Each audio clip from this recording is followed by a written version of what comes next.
And we are back, everybody. What a whirlwind of a 3 days it has been in free agency. But this is From the Pocket.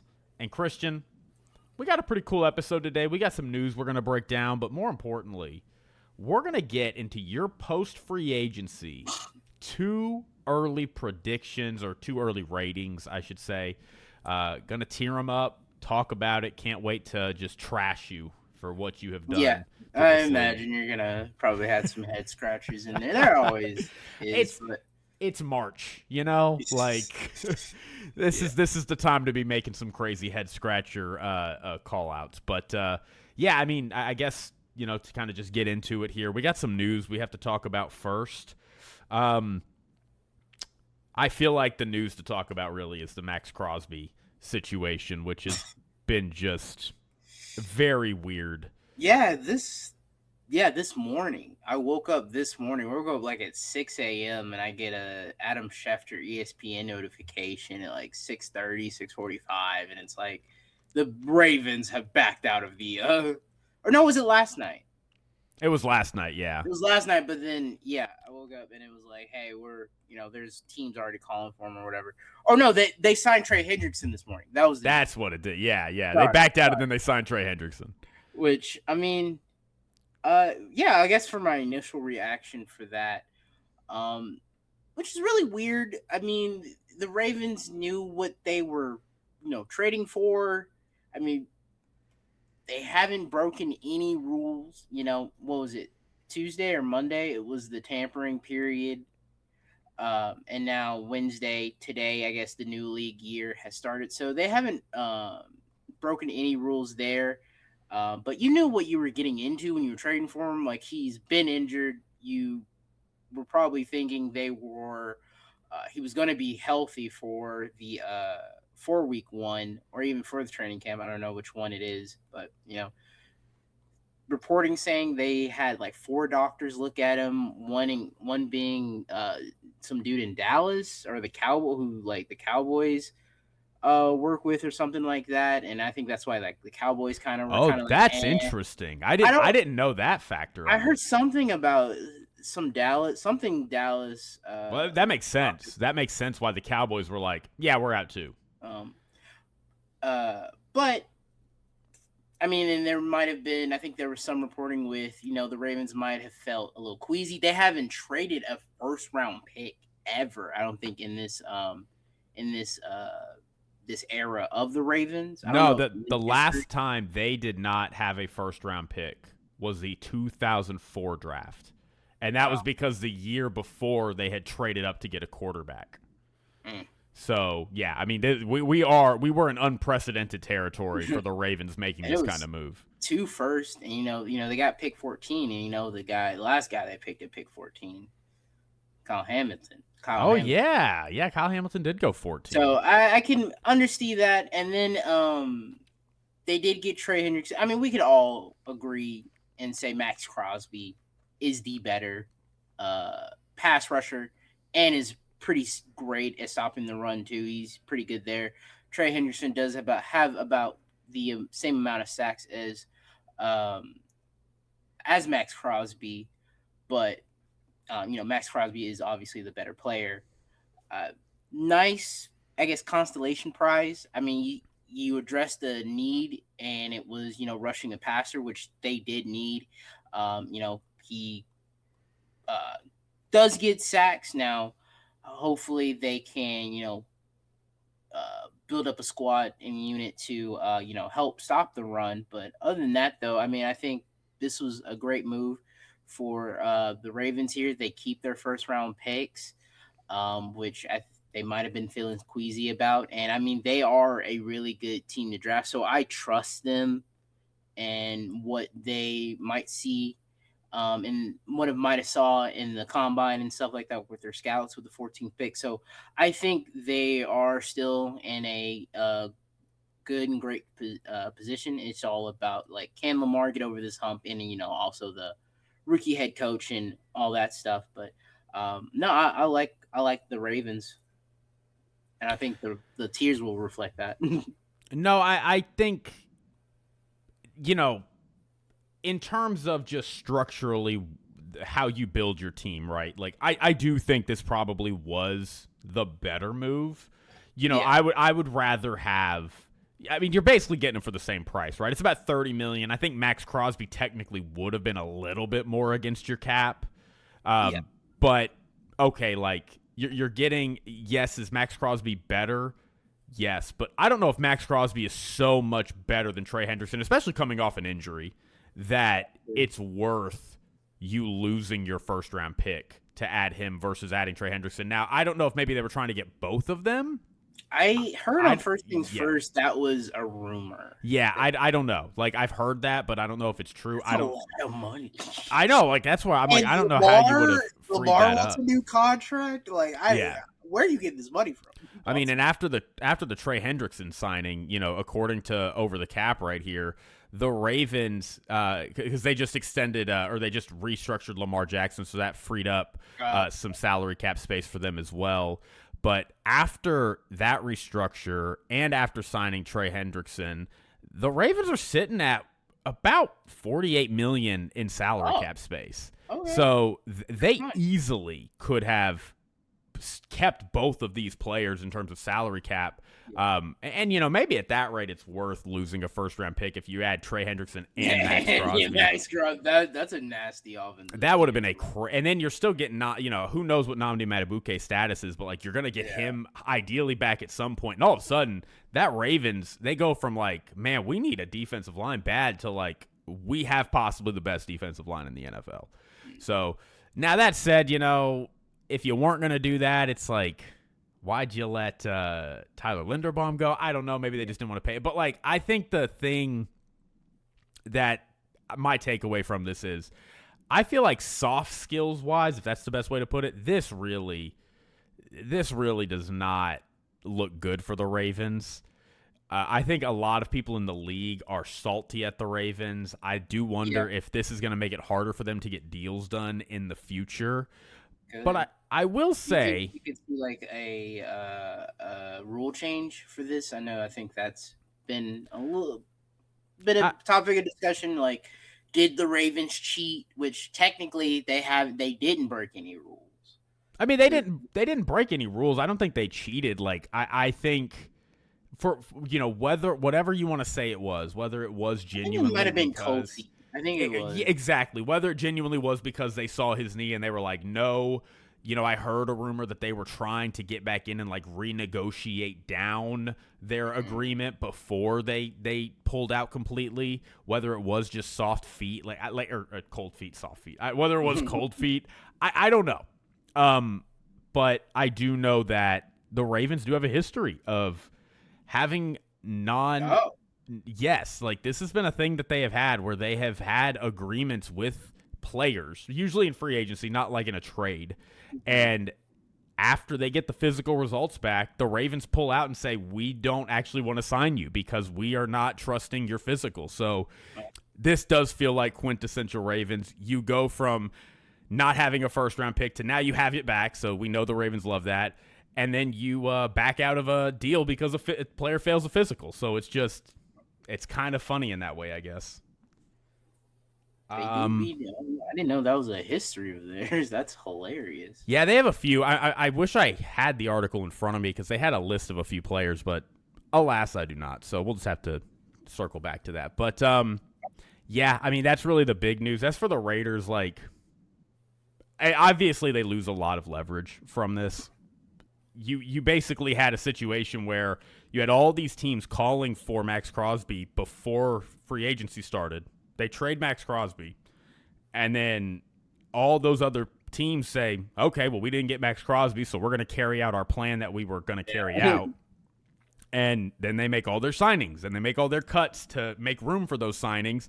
And then Max Crosby is back, and now it's like, hey, who's got $30 million to fit Max Crosby and a couple first-rounders they want to give us to fit Max Crosby under their team? And it's like nobody has that anymore. But, I mean, I think this is also good for the Raiders, too. I know they didn't get, they don't have the 3 first-round picks. Well, would have been 3 or 2 this year? It would have been 2. And they would have had a second one next year as well. Next year. So, I mean, you lose out on that. That sucks. But you get now back a good player. You made all these signings. You're pretty aggressive in free agency. You got the number one pick, so like you kind of feel if I'm a Raiders fan, you got a little bit of hope. Like, and we're getting back a really good player that does, I don't know why, but like this is the team that drafted him, so like I get it, but like he loves this team and like he didn't want to leave, or like the reports were he did want out. That is what the reports say. I got into some argument today online with somebody who was like, well, Max Crosby didn't even want to leave, and it's like, that's not what all the reporting says, but all right. He's like, well, that's all fake news. I'm like, all right, I can't help you there. The Athletic and Sports Illustrated are both reporting Max Crosby wanted out, to the point that Mark Davis goes to his home and says, hey, let's come to an agreement, and they came to an agreement of Max Crosby should be traded. And you want to be like, cap, like, I can't help you there. Like, all right, well, I mean, that's tough. I guess we'll see. It's still early. They could still trade him. I mean, you saw what the asking price is. It's 2 firsts. Well, not anymore. I think I'd maybe take a first and a second. That's what the Cowboys were offering. Well, y'all are kind of backed out now. So that's my point. Like, I wonder if like that interest is just dried up, where teams are like, I don't know if I want to give you my first now for Max Crosby. I don't know. They're pulling out because of his knee, and I've already signed all my players, and I kind of already am anticipating using this pick to like fill in a gap somewhere. And now you're telling me like it's very unfortunate for the Raiders because it totally blows up their plans. But I do agree with you. Like, if you can find a way to make Max Crosby work, like maybe Max Crosby is looking at what you have and he's like, you know what? Okay, I can get on board with this timeline. Like, you got Kwity Paye now. You got Nakobe Dean now.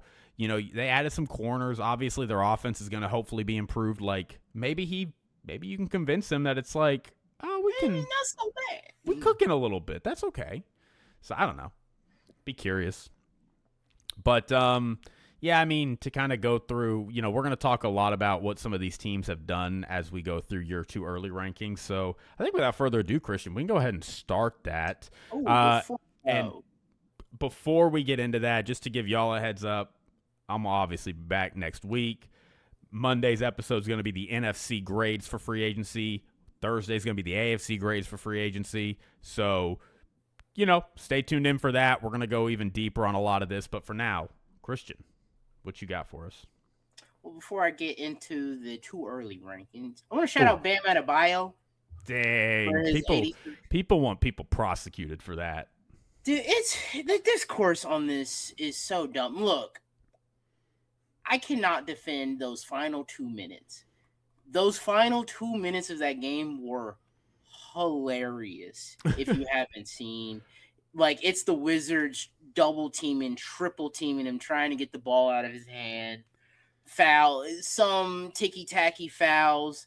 Eric Spoelstra's challenging a charge when it was clearly a charge, and he's one of the least him and his staff are one of the like least they take the least challenges in the league, like in the NBA. So yeah, it was a lot of ridiculous stuff happening in there, but like it just remind you, and there's context to everything. He had 30 in the first quarter. He had like 30 something in the first quarter. He had like 40 something at half. And he had like 60 in the third quarter. So like he was having a great game. Yes, it was against the Wizards. But if you know a little thing about history, Wilt, you know, he has a record for most points in the game with 100. You know, iconic photo of him holding up 100. You go look into that a little bit, you find out that was kind of rigged a little bit. They were feeding him the ball in that game. The ball, and they were fouling the other team to get extra possessions. Yeah. Kobe's 81. That, you know, I think that's where most of the hate comes from, is because he passed Kobe. Yeah. But Kobe was playing a terrible Knicks. I think it was the Knicks. Was playing a terrible Knicks team. Also, common denominator between all these high scoring games. A lot of them were bad. They're against bad teams. So, like, I think it's ridiculous. I know it was the free throws. Kobe did his within like 20 or something. His 81. Bam shot like 40 something and hit like 36 of them or something. But like people, we just need to chill out and just be happy for the guy. Sorry about that. That was just my little rant. That was ridiculous. You're good. All right, starting at the bottom, Jake. I want you to guess what team this is when I do. I know what team it should be. He knows what team it is, but will he guess it? It's one of two teams that it should be. All right, Jets. No. Jets. No. Look, man, I don't know what to tell you. I thought they had a great free agency. I'm rooting for this team. It's a little bit about free agency, but it's also looking into next year, moving forward. I'm rooting for this team. Obviously, Aaron Glenn, there's the head coach, but I mean, and the free agency side of it, they brought Geno back. That's a great, that's a great story. Great bridge. Great bridge. He is better than Justin Fields. I'm sorry. I'm done with the Justin Fields experiment. It's been 3 teams now at this point. No. So I do think they got better there. They still got Breece Hall. They still got the receiver that I'm blanking on his name right now. Garrett Wilson, yeah. But that defense isn't great. The 0 interceptions last year, that's embarrassing. And, you have a defensive head coach. I'm expecting it all to be better. Bringing back Demario Davis from the Saints should be also, pretty fun and great for, Jets. But, no, man, I don't, and look, maybe it'll be better. Hopefully the Jets' offensive line is better than what Geno had to deal with the Raiders there. But still, it's still the Jets. It's still the Jets. I thought they had I loved the Geno Smith trade. Again, they're competent on offense now with Geno Smith, Breece Hall, Garrett Wilson, Mason Taylor. They did lose some linemen, but I mean, Joe Simpson's gone, Elijah Vera Tucker's gone, so it's not going to be as good of a line. But I love their tackles, and then defensively, I mean they brought in Dylan Parham as well, so I thought that was a good signing. But I mean Kingsley Enagbare, Joseph Asai, they traded for Javonte Sweat. The Nashawn Wright signing is kind of it's a lot of 1 year, 2 year rentals. I hear it, but I'm not saying they're gonna be good, but I think we could see the Jets be what we thought they would be last year, which is not winning a lot of games, but at least they're watchable. So, all right. Anyway, what you got next? What's the next tier? Next up, we got gonna be a rough year. It's gonna be a rough year for these two. These here. I hope I had either the Cardinals or the Browns at the bottom, so I'm hoping one of these two teams, if not both of them, are in this. They got 2 out of the 3. You want to guess the last one? It's gonna be a rough year. Is it? Yeah, gonna be a rough year. Man, 2 out of the 3. I feel like there's some optimism for a lot of teams. Really? I mean, it's that time of year. Maybe the Commanders? No. Who's the third? It's the Miami Dolphins. Oh, yeah, that's fair. I'm a little bullish on y'all, but it is objectively going to be a rough year for y'all. That is fair. Miami and the Cardinals both just released their quarterbacks that they gave big money to. Cardinals do not have, I don't know who's their quarterback on their roster right now. They signed Gardner Minshew. Okay, sure. We can. All right, that's fine. And then Malik Willis with the Dolphins, and then Shedeur Sanders with the Browns. Not great quarterback play for any of these teams. I know Malik Willis is unproven. I'm still not expecting this to be a great year for us. I do like our offense, though. David Achane. We kept Waddle. Bobby Slowick as the OC, hopefully has learned his lessons and will get better. You're seeing the vision. I love how we fired the Kyle Shanahan guy. I mean, he was their head coach. I love how we fired a Kyle Shanahan guy and then we hired another Kyle Shanahan guy. So I guess it'd probably be a little different verbiage and all that. It might be a little bit different, but offensive line, I think we have done pretty well. I'm just worried about that defense. I mean, that our secondary was all injured last year. Hopefully, it gets better. We'll see what we do in the draft, but I think it's going to be a rough year. This is a rebuild. All these teams are still rebuilding. The Browns have been building for I don't know how long, and then the Cardinals have a young defense, but everything else on that offense except for Marvin Harrison Jr. It's like whatever. But yeah, I think these are going to be a rough year. Yeah, I mean, obvious. Look, the Cardinals. You just got to take your medicine. Like, you are in the Avengers division for some reason. The 49ers, the Rams, and the Seahawks. I mean, the Seahawks are obviously still going for it. They did lose some talent, but, like, the Rams doing what they did. The 49ers, Mike Evans, they just got Osio Odigizua from the Cowboys. You just kind of got to take your medicine. Like, it is what it is. I think they're taking the right approach. They're not screwing themselves in salary cap. I mean, Gardner Minshew makes them watchable. Tyler Algier, they signed, like Isaac Suamalo on their line. Like, I mean, they got some guys. I think their defense will be better than we think it will. I think they just had a lot of injuries last year. They're still young. Yeah, they're still young. Yeah, so they invested quite a bit in that defensive line. I mean, I would not be surprised. Like, Cardinals to me are one of the 3 candidates maybe that could be picking first overall this time next year. So, and then the Browns.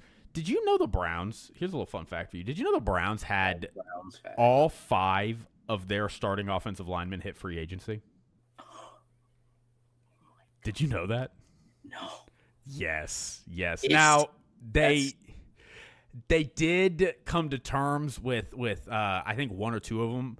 You can't let them all walk. They got Tevin Jenkins, and then they traded obviously for Titus Howard from the Texans. They signed Zion Johnson, which I love the Zion Johnson signing, and then they also got Elton Jenkins from the Packers. So they have come a decent way at rebuilding their offensive line, but like that was the circumstance they entered free agency with. Is like, we have no money and we have no offensive linemen.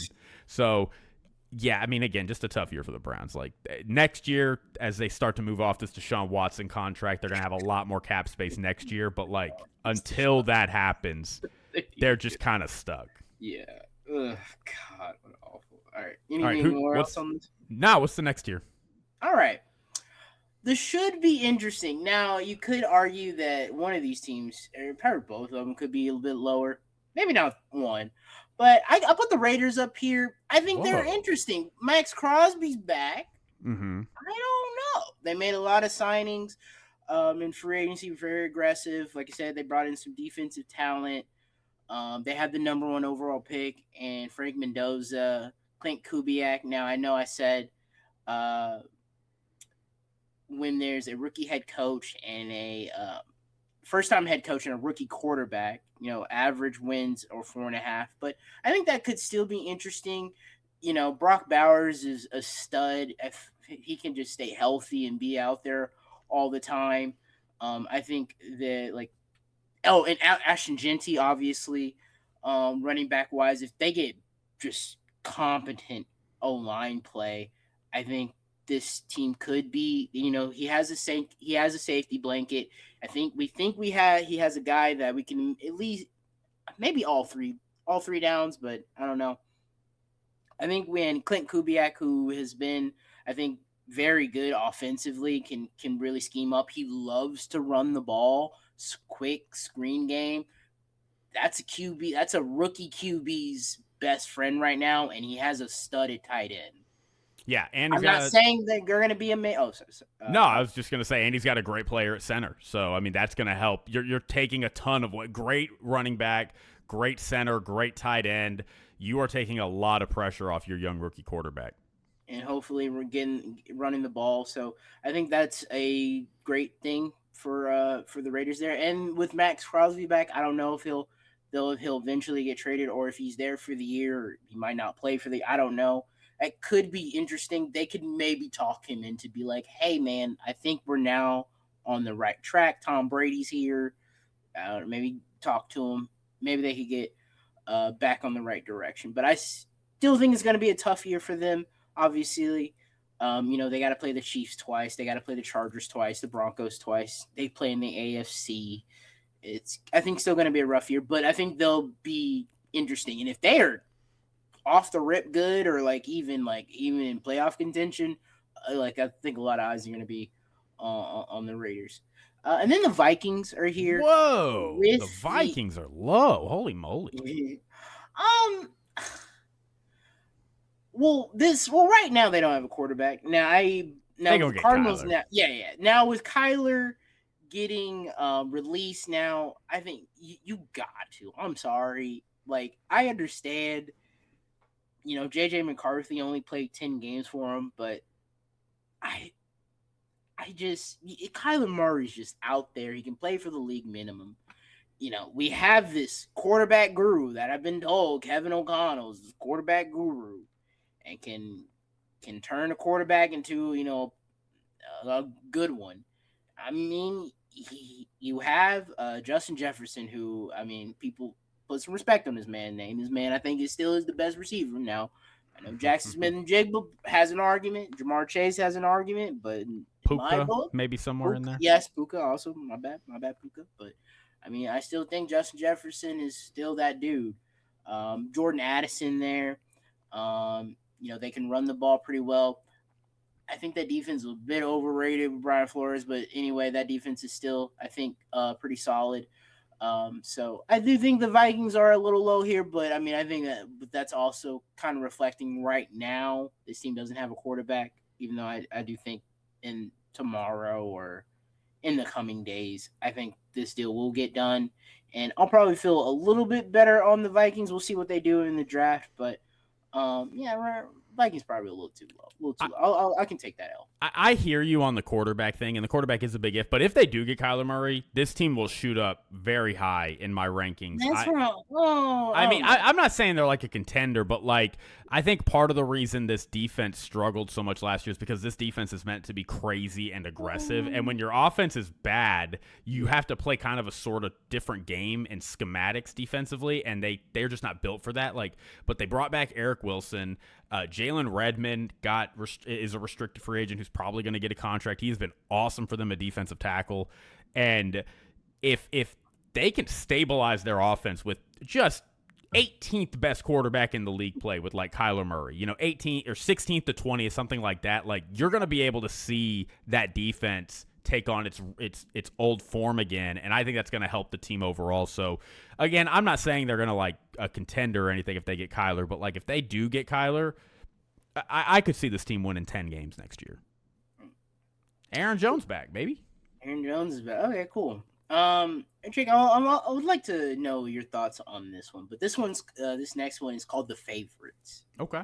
What I mean by The Favorites, I feel like going into next year, once we get closer and closer to the NFL season, I feel like a lot of these teams on here are going to be a lot of these, worst to first, or, this second year leap that we've been kind of seeing, Bo Nix in his second year took the Broncos to the AFC Championship, Drake May to the Super Bowl.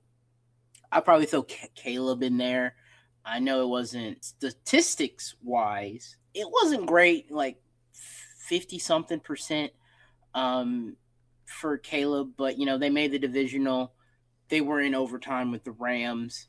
I think a lot of these teams are going to have a lot of optimism. I feel that.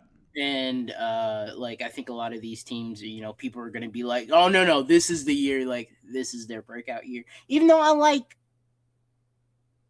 one of these teams. Okay, bet. And I'll start with the one I like, and it's the Saints, obviously. Oh, you sucker. Tyler I don't know, man. I want to see him get a full year. I know that they lost a lot of talent on that defense, so it's going to be rough. But again, they play in the AFC South. AFC South. Nobody in the AFC South. NFC. NFC, you're right. I have that wrong in the tiers. AFC South. Oh, that's okay. They play in the NFC South. Nobody in the NFC South is winning the Super Bowl. I would be shocked if any of these teams are favored. I would love to know what their odds is. It's pretty freaking low, I assume. But I like the Saints. They got to get better defensively, obviously. I like they brought in running back. Travis Etienne. Yeah. I like Travis Etienne, Alvin Kamara, like that combo duo. Chris Olave, if he can stay healthy, I think can be a stud in this league. But they need some more talent, obviously, and that defense has to get back to being them. But I think Kellen Moore, showed he can be a pretty great offensive minded coach. He got Tyler Shuck playing pretty well. So yeah, I'm excited for this team. It's going to be interesting to see. I'm rooting for them. I think it'd be fun for the Saints to be good again. I mean, it would be, but it'd be fun for the league. I feel like they're still a year away, but like, it's the AFC South or NFC South. Sorry, NFC South. Yeah, I feel you. All right, who's next? I think this next team is gonna be don't be surprised if you see a lot of people picking this team to be the first to worst, or making that big second year leap. Can I guess? Yes, go ahead. Is it the Titans? They're on here, but that's not the team. Oh, okay. So I think the Titans are going to be like the Patriots last year, where everybody's already been comparing them to the Patriots, and then they have spent almost $300 million in free agency, the most of any team. And it's the same story as the Patriots. Everybody thinks Robert Saleh's Mike Vrabel. They have a second-year quarterback, and I am very skeptical about the Titans. Just the further along we get into this, like I liked some of their signings. Not to like hijack you really quick. No, you're good. I mean, the Titans are on this one. You didn't guess the team I was thinking of. Oh, okay. I mean, it's gonna be everyone's pick. I mean, I love John Franklin Myers signing. I like the Cordell Flott signing. The Alontae Taylor signing's not bad. It's a little expensive. The Wan'Dale Robinson signing, I think, is just stupid. I think like Wan'Dale Robinson is somebody, to me, it's like if the Bengals, the Cowboys, like a team with established receivers where Wan'Dale can slot in as like your third receiver in the slot or something. When Wan'Dale Robinson is your number one, it's over. You're paying him almost $20 million. Like it's not your receiver room is not where it needs to be to bring in Wan'Dale Robinson at that price. So I'm a little iffy on the Titans. We'll see. I want to see how they draft, but those are my quick thoughts on the Titans. I'm sorry. Who's on your list next?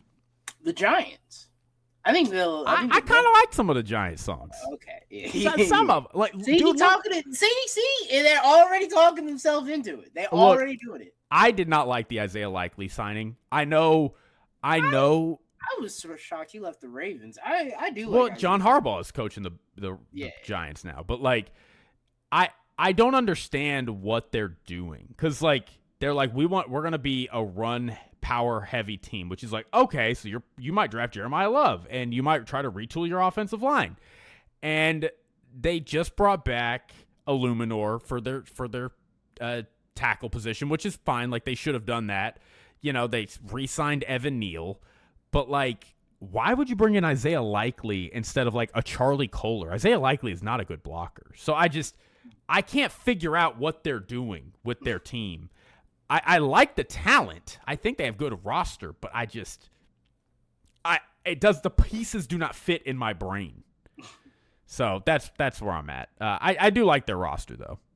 I mean, I do too, but I just think people are expecting this, this second year leap with Jackson Dart here, and then with John Harbaugh as well coming in to kind of trying to save the New York Giants.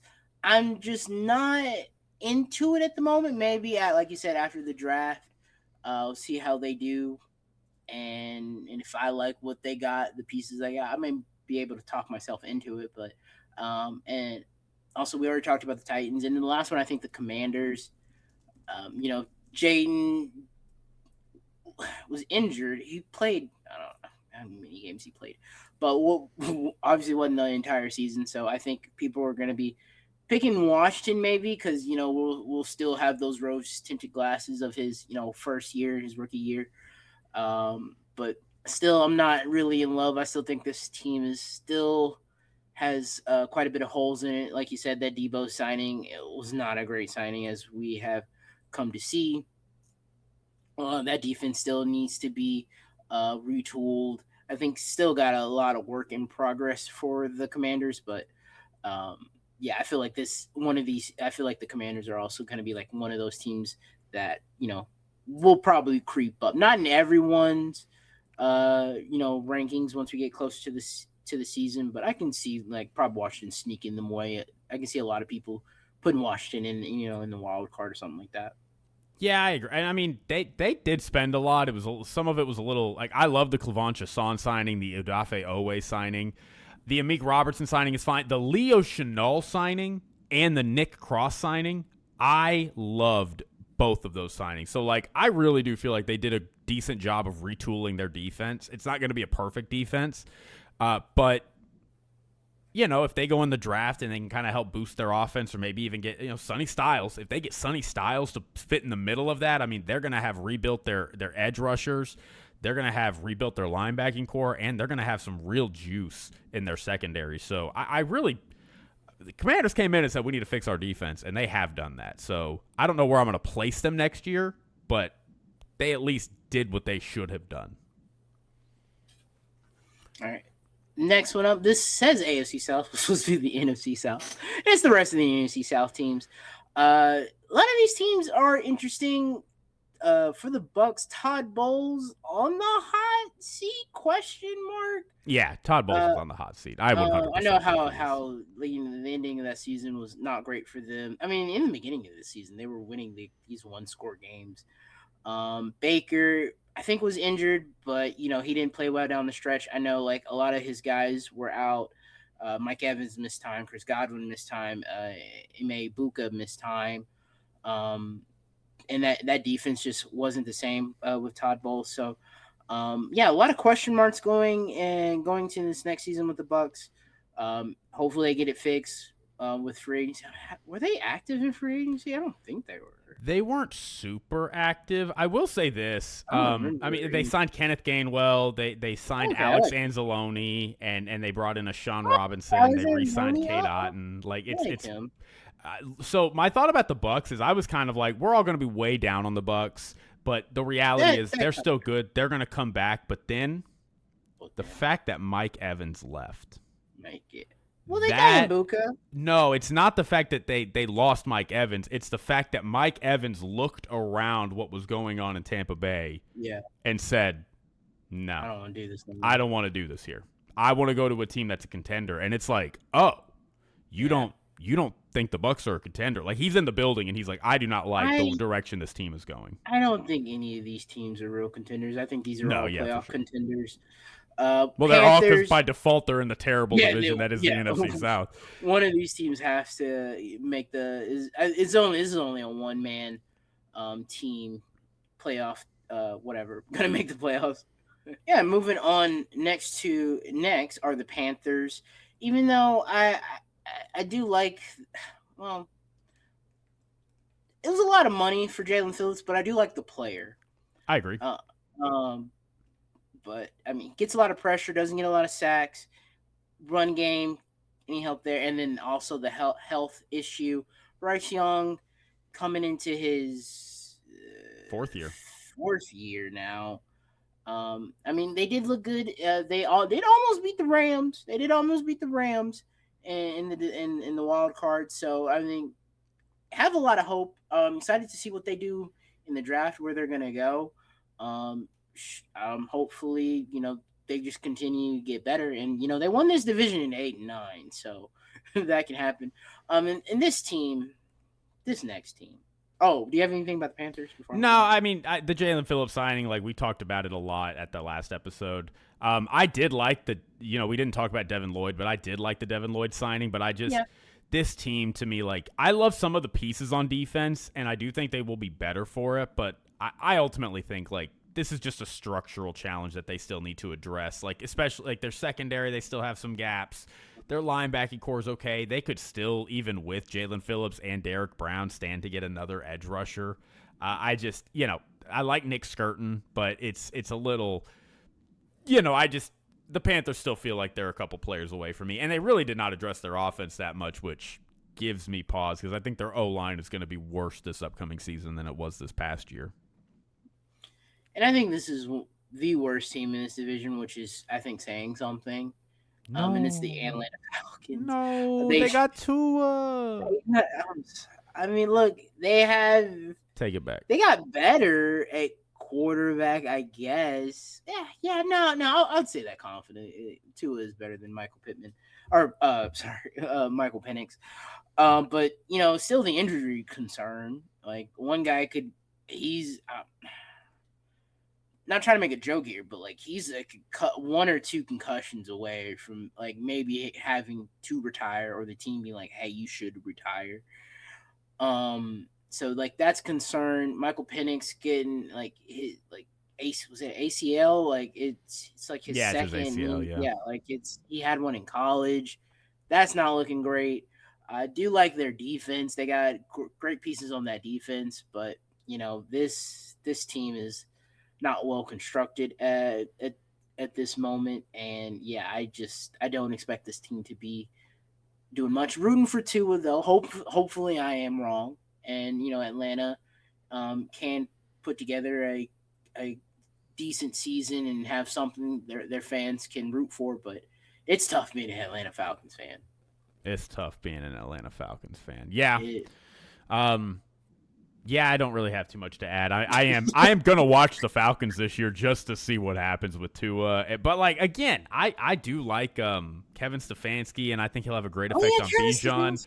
They do have a budding defense, and they kept Jeff Ulbrich on as their D coordinator. So like, it's one of those things where I like a lot of the pieces, but it's just like don't fit together. I just don't think it's gonna come together, and it sucks. So anyway, go ahead.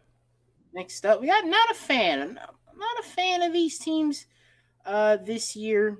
One I think is probably gonna sound a bit ridiculous. Maybe the other one, I think you could probably agree with me. And one, I'm just like, come on, guys, what are we doing here? Chicago. Oh man, I'm just not seeing it right now. I think everybody's I know Caleb was better, yes, and like they ran the ball really very, very well. I get it's gonna be his second year, but I mean, they were the league leader in comeback wins this year. We had 6 or 7. It's just been it was just comeback after comeback. You just can't win regularly like that in the NFL. You're due for regression when you do that. You're due for a regression there, in my opinion. And that defense fed off turnovers. Do you feel like they gotten better on defense with their signings?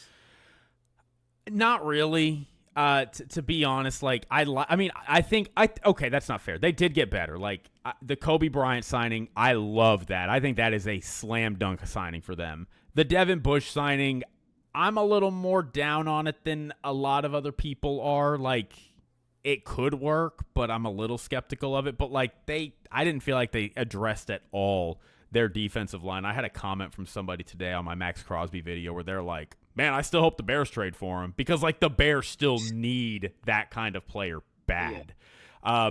So, it was kind of nickel and diming. They didn't have a ton of room to do a lot of stuff, but I understand the caution, but I also understand it's they really, outside of what they added Neville Gallimore, and they traded DJ Moore away. I know that wasn't he wasn't the DJ Moore thing, that was the move. They don't need him. He's gonna be, he would have been their 5th option next year. Yeah, but I like the Garrett Bradbury trade. They needed to do that, but they needed to address their defensive line so bad, and they really just didn't. They kind of just filled some holes that they lost on their secondary and linebacking core, and their defensive line is still not great. And are they going to get a great edge rusher at the 24th pick or wherever they're picking? I don't know.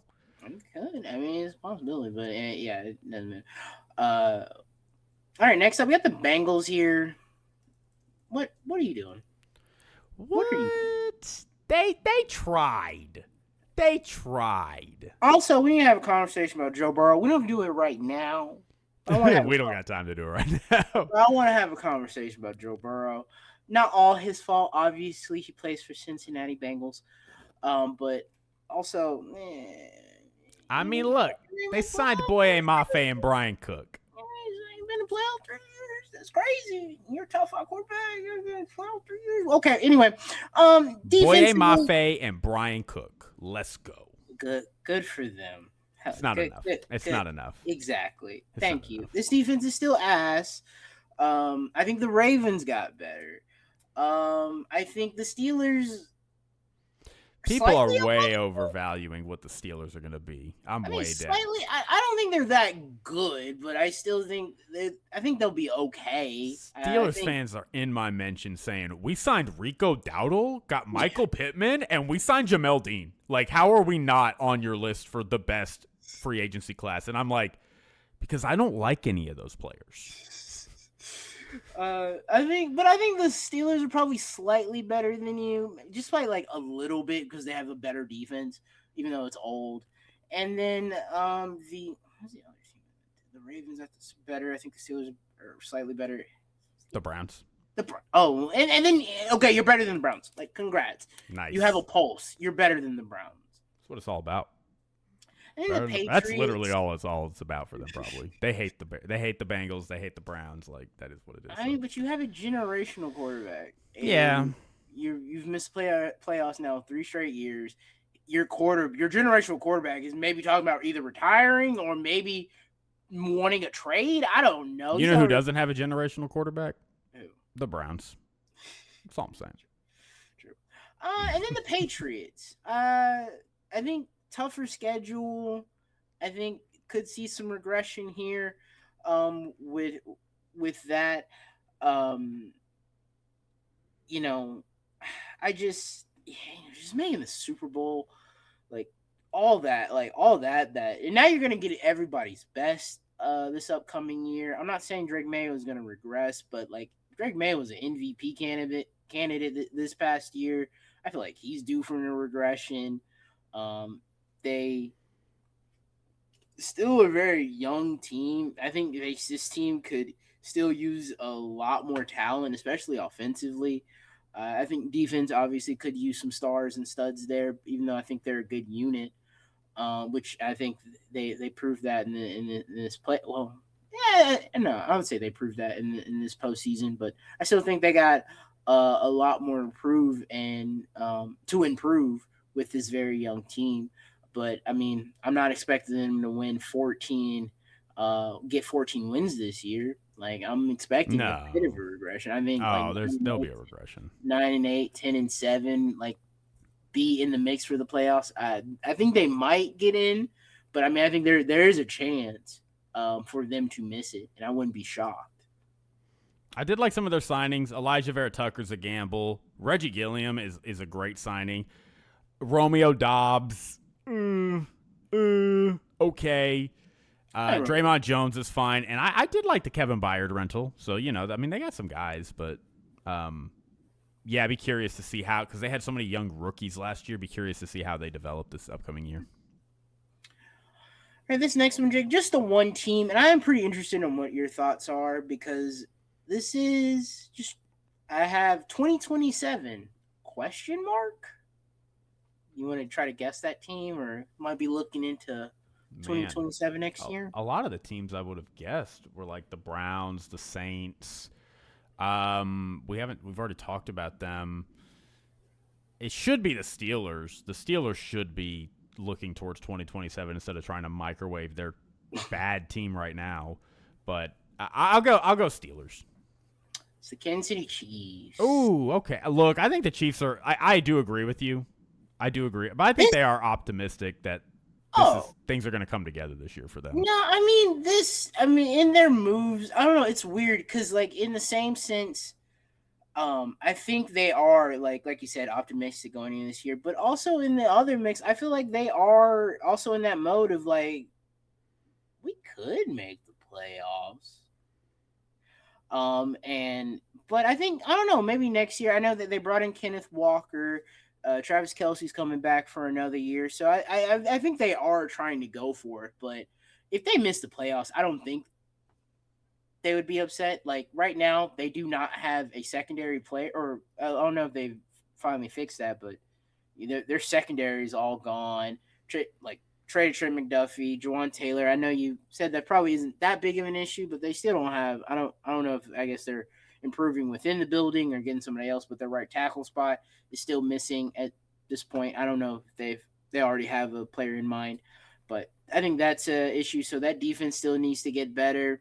I mean, with this roster, Patrick Mahomes, like it's not like they missed the playoffs. Patrick Mahomes did get hurt for the rest of the season, and it went downhill from there. But when Patrick was there, this team wasn't that great. He played like 6, 7, 8 games, and he played like I think 10, 14 or something. 14. He only missed like the last 3, I think. Oh, okay. My bad. I don't know why, but like okay. So he played a majority of that season. And this team really wasn't that good. I still think they still got some holes in there, but this is also kind of maybe my mind is going to like maybe he isn't there week 1. Maybe he comes in week 6, week 7. I think that is the right instinct because I am not 100% confident that Patrick Mahomes is just going to be ready to go September. Whatever the first week of the season is. Like, I'm right there with you. So I think this team could be looking into the future. I think now they'll be going for it, obviously, with the signings that they did, and I imagine how they're going to attack the draft and all that. But, I mean, I don't think this team, if they miss out on the playoffs or they get, which I wouldn't see them getting back. Like, if they make the dance, like, I'd give them a chance. But, I mean, I don't think this team would be upset if they miss the playoffs. And then 2027, the guys that they draft in this upcoming draft, that defense gets a lot better. Patrick Mahomes is now a year removed from his injury. He'll come in 100%. They will get another tight end to replace Travis, maybe in this draft. I don't know how the tight end thing looks this year. Maybe next year it's better. But I do feel like the Chiefs could go into this year not be very good or at least decent, maybe a playoff team, but I don't think might not be scary. Next up, they just have so many holes still on that defense to fix. Yeah. Like, I love their linebacking core, but I mean, they lost Charles Omenihu. I mean, I think they're going to draft an edge rusher with their first pick, but like, what are they doing with the secondary? Christian Fulton is like all they have back there now.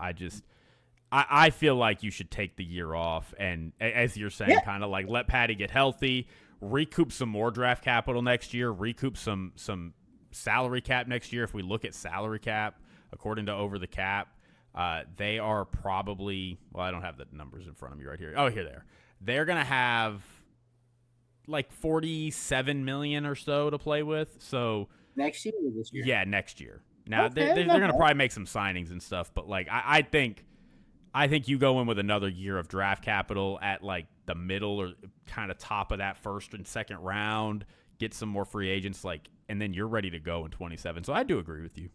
Okay, cool. I didn't know if that was going to be. I felt like that probably was going to be like. I didn't know what they're not going to do it. I mean, they're going to try to go for it this year. Travis Kelce's coming back. They had to sell him that like, no, Travis, we're really competing, bro. We're trying. All right, new faces. I do think these teams could be playoff teams. All 3 of these teams missed the playoffs last year. I could see them back, but it is the season with the Lions. Can this defense stay healthy? I know they did lose David Montgomery, but Jahmyr Gibbs, I think, is really, really good. And then I think they got Pacheco today, which I don't mind Pacheco coming in for, relief pitcher minutes for Jahmyr Gibbs. Dallas, I do think they're getting better. They're gearing up today. Like, before we started recording, made quite a few trades just to get some more draft capital. So I imagine I think this might be a very heavy defensive draft for them. So it's going to be a young defense, but I think it could still be okay. I could see them making the postseason here. They still got George Pickens. Javonte Williams is coming back. Brian Schottenheimer now has a year under his belt from head coaching. Dak is a potential MVP candidate every year as long as he is healthy. So I think the Cowboys could get back into relevancy. Here they just need that defense to be, if they could get that league average 15 to around 20th ranked defense, and their offense is still clicking and humming, then this team could be a playoff team. I mean, I just didn't feel like they did a ton in free agency, not as much as I wanted them to. I'll see how they draft, and I'll be cautiously optimistic. I'm pretty confident. I'm very confident in how the Cowboys draft. They do draft well. It's true. The Colts are here as well. I think they probably would have been a first round exit, but I think they were a playoff team for much of the number one seed in the AFC for a bit. Had some unfortunate luck with injuries there. They did bring Daniel Jones back, so that's going to be pretty interesting. They did get back Alec Ingle. No, that's not his name. Alex Pierce. Sorry. Oh yeah, Alec Pierce. They brought him back. They did traded Michael Pittman away. So we'll see how they attack there. They also I think need some little bit of help on the defensive side, but they do have Sauce Gardner, who they traded for.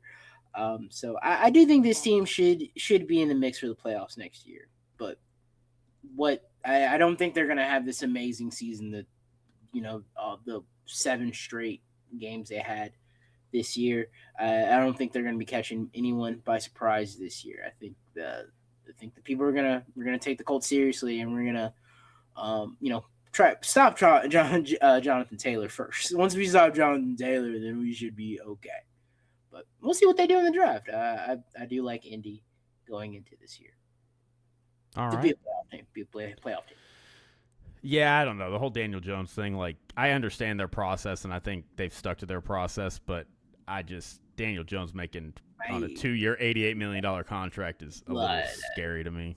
That is a lot of money, but it's only 2 years. 2 years, you probably get rid of him next year if it's not working out this year. It's true. So it's not a large investment. So it's true. And then, did you have anything about the Lions? I think I kind of skirted over them. No, I did love Decade May signing. Like, they really needed to address their defense, their offensive line, and that allows them to keep Tate Ratledge at guard. What are they going to do at tackle? Like, they brought somebody in to kind of maybe compete with Giovanni Manu at tackle. They still need to address that guard spot, but like, they're going to have some draft capital to do it. So like, I do appreciate that they are addressing that need, because that was a huge need for them. No, yeah, offensively. And defensively, I don't know. Like, I just their defense is fine, but it needs to stay healthy. I do love that they are preparing for a huge weakness, though. Like, I love to see that. All right, a lot of teams in this one, but I think all these teams should be in the mix for the playoffs here. The Chargers, the Steelers, I think, could still be in the mix. Don't think they'll be, very, very good. And I'm not picking these teams to win the Super Bowl, but I do like the Chargers. I think the Chargers are the most liked team out of this group here. Maybe, and Steelers, Packers, the Texans, and then the Jacksonville Jaguars here. I felt like I needed to put Jacksonville up here because, I said Trevor Lawrence for how he played in that second half. And in the postseason game, I do think he deserves some grace and, some can go into next year with some optimism and another year in that Liam Cohen system. Yeah. Offense. Yeah. And then they kept their DC, who, really changed the game for them last year. I love Anthony Campanelli. And I imagine they'll get even better with this offseason, with the draft. I don't think they've been very, very busy.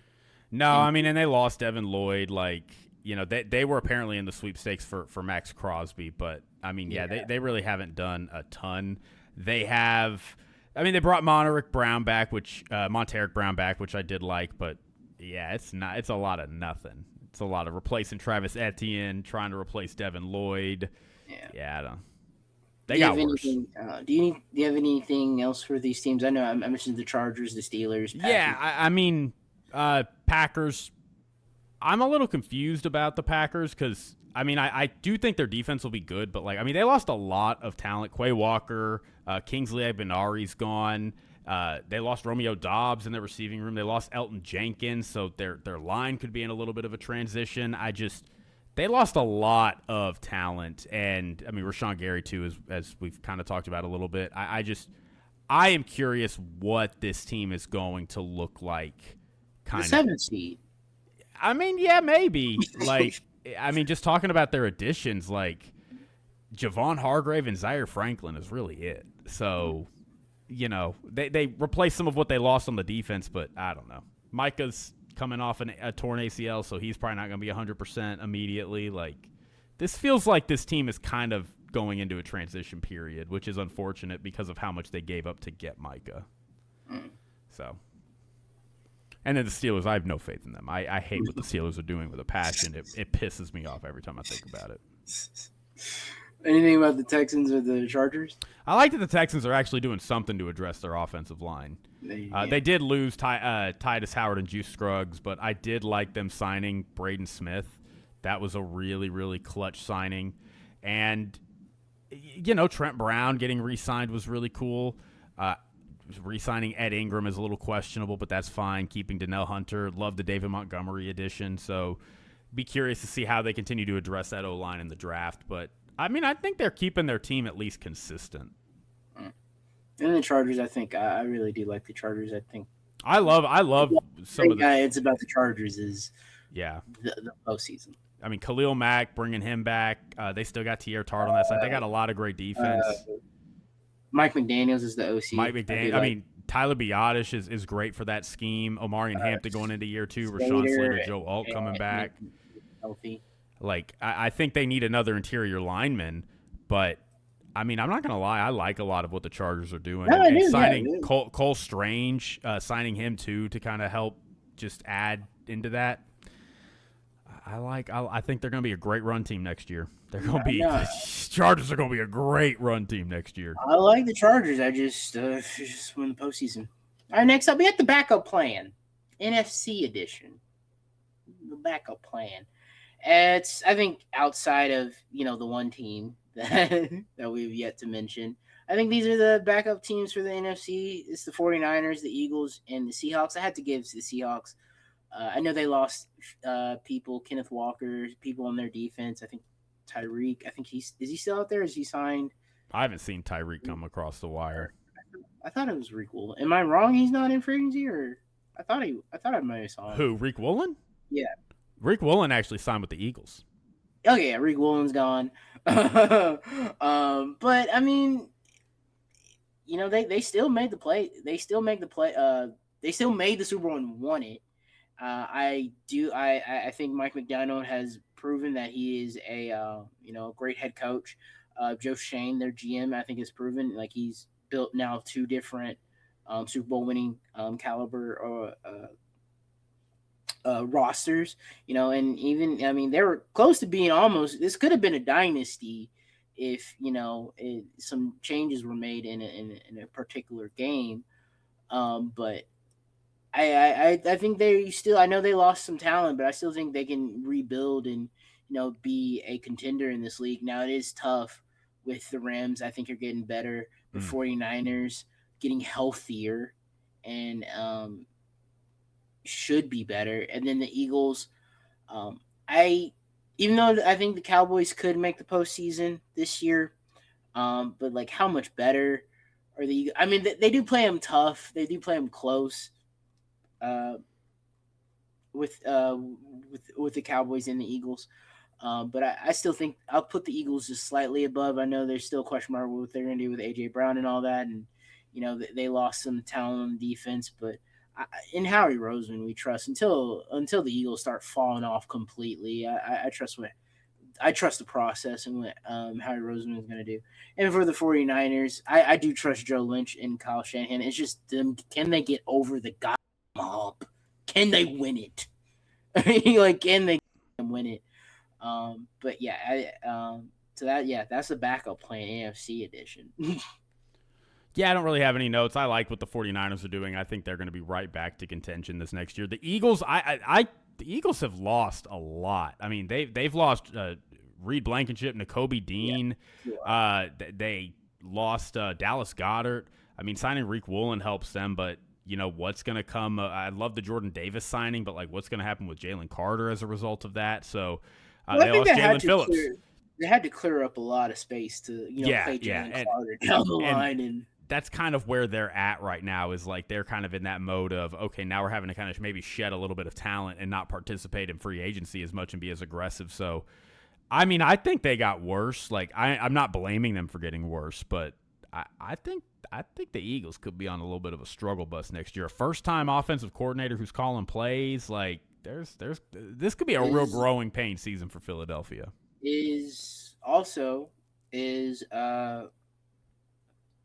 What is his name? Not Kevin Patullo. He's gone. Nick Sirianni? Nick Sirianni on the hot seat. Oh, yeah. Yeah, he is. Yeah, that's crazy. This team has too big of expectations. All right, next up, we got the Super Bowl contenders.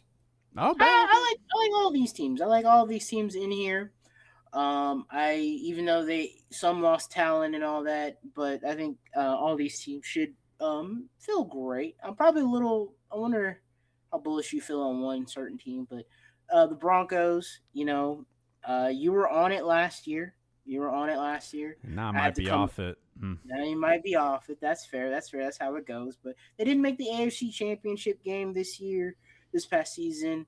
I do think, they are due for a regression, but I mean, as we just got done talking about with the Chiefs, like, I don't think they're not scared of the Chiefs. Chargers probably will play them tough, and then the Raiders are going to be starting a rookie quarterback. Like, I think they'll can still be in the mix of one of those top teams in the AFC. It just depends on. I know Bo Nix is coming off an injury, so that it's going to take him a while to get back into it. So I do get the skepticism, but I mean, I still think this team is still right there in the mix and can get to a Super Bowl. Buffalo, obviously, it's Buffalo. They're a Super Bowl contender year in and year out as long as Josh Allen's their quarterback. Timeout. That's me telling you timeout on the Bills. We're expecting a regression? Oh, I expect a regression. I mean, I don't know if about regression. I don't think they did enough to put themselves over the top. I mean, they're always gonna be up here. So are the Ravens. They're gonna be up here as well. I like what the Ravens. Yeah, I got the Ravens up here a little high. I thought they'd be lower, but I do like. I know they didn't Max Crosby, but they did get an edge rusher. Can't quit them. They need it. I think they should be better defensively. I'm curious. Now they got their precious first round pick back. So, I think they burned down their whole reputation to get it. I do hate the letting Isaiah Likely go and then signing Mark Andrews is kind of weird turn of events. I didn't think was going to happen. I thought it was going to be we're going to let Mark Andrews go and keep Isaiah Likely, but it is what it is. Still need some stuff probably on that defensive line. It's going to be curious on how they look next year, but I think they should still be back. I don't think Lamar's past his prime or whatever some people are saying out there about him. I do think he'll come back healthy. He's coming back in with a new head coach, a new voice in the locker room there, and I think it's been nothing, I guess, official has been said, but I mean, by Lamar's camp or whatever, but I think there probably was some contention between him and John Harbaugh. So new voice, maybe we get a new, more focused Lamar. Maybe it's, not about, just got fighting or whatever, but it's more about winning. We'll see what they'll do. And I do like the Jesse Minter head coach signing. That should, this team has been about defense since I can remember. So hopefully they can get back to that. And I think if they can get back to being a dominant offense and Lamar, maybe not even getting MVP Lamar, but like a healthy Lamar, I think is still very dangerous and, can still be a top 10, top 5 quarterback in this league. And I mean, that should be able to get you over the hump. But I mean, with the Bills and the Ravens, it's about, getting to the Super Bowl. Like anything short of that, and probably winning. I mean, whatever. But getting to the Super Bowl is, I think, not getting to the Super Bowl for either of these teams is, a big, big failure, I think, and to many of these people in the organization. The Ravens one is the one I can kind of get behind a little bit. Like, their big question is, what are you doing at the receiver position? Which they have the draft to do that. They don't draft well, but hey, they don't do receivers well. They don't draft receivers well, I should say. They do draft well, but and they're lying. They did go sign. They signed John Simpson. They got Corey Bullock, which Corey Bullock was very, very good for them in preseason game last season. And they did sign Dwayne Ledford to be their offensive lines coach, which Dwayne Ledford was coming from Atlanta. And I'm optimistic that he can maybe get way more out of this group than what they had last year. So we're going to see. But, I feel better about the Ravens, I think, at this point than I do the Bills. But I'm also a little skeptical of Lamar. Like, I'm a little worried that Lamar might just be, like, a little out of his prime at this point. And like, really? You're one of those? Dude, it comes so fast for quarterbacks like Lamar. It comes so fast. Week one, he ain't the same. To be fair, like, there was a period of time where Lamar was always hurt at the end of every season, and they signed him to an extension, and we all went, what are you doing? And then Lamar went on and won another MVP, took him to the AFC Championship, took him to the divisional round. So, like, I gotta see it to believe it. Well, I thought it would happen to Josh Allen before Lamar, but now I'm thinking it might happen to Lamar before Josh. But I think the cliff is coming for both of them at some point in the near future, unfortunately. Like, just their play styles just are untenable for 15-year careers. So, anyway. And then, last but not least, I think this is going to be a lot. Easy peasy. A lot of people Super Bowl. I imagine once we get closer to the season, unless something like catastrophic happens, it's the Los Angeles Rams. Of course, it is. They went into this off season and it was like, what do we need to get better at? And it was their secondary and their defense, and they went and got them. We back to F them picks season, baby. F them picks. They traded for, and even with them saying F them picks, they still do an amazing job at finding these guys late in the draft. Puka Nacua. Fifth rounder. Now is talked about as being one of the best receivers in the league. Braden Fisk was, I think, a third rounder. They find dudes and value guys, and it just fills their roster. They've had one first-round pick in the past. It was Jared Verse, right? It was Jared Verse. And he's good. Jared Verse is awesome. So yeah. Great list, Christian. I don't have any gripes with the top of it for sure. I was gonna have Seattle there, but I'm like, they lost a lot. No, I think the Rams have earned the benefit of the doubt right now. Like, I get Seattle's coming off a Super Bowl win, but like the Rams, we know where they struggled and we know what they did. Like Matthew Stafford's coming off an MVP, like Puka Nacua, like they're Sean McVay, like this. They're going for it. Like this is in. That secondary is scary now. It went from like a liability to like, oh, do they have like a top 7 secondary in the league now? Yeah. So I love it. All right, well, we've talked a long time, Christian. We're going to go ahead and get out of here. But thank you so much for listening. We love you. We cherish you again. Coming back next week with grades for every team in the free agency cycle. We got a lot of coverage coming up on free agency, on the draft. Everything's going to be happening. So please check us out. We love you. We cherish you. Thanks for listening. Take it easy, y'all.